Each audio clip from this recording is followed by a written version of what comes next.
So my dad was a second lieutenant in the Army. He was trained to be a infantry artillery control officer, and he never did really get to serve in that for very long because his first deployment was after the European theater had ended, but we were still fighting the Japanese.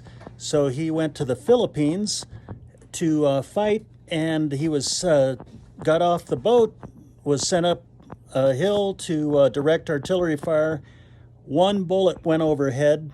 He called in, he had incoming, and they said, just turn around because the war's over. Lucky him. But anyway, this is his ID when he was 21 years old as in the Army. I don't know if he was an officer by this time. And these were his dog tags. So this was his officer candidate school lesson plan or lesson book. And this was, I believe this was just a magazine that he liked and saved. And this had everything to do with the division that he was probably assigned to.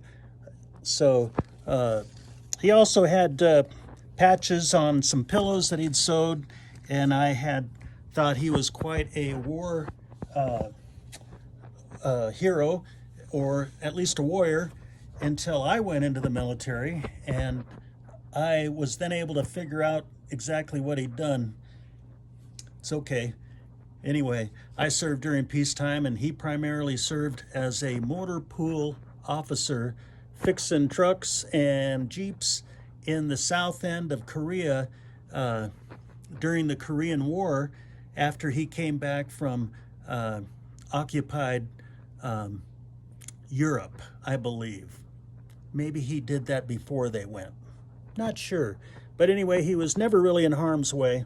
But nonetheless, he was ready and able to make the ultimate sacrifice.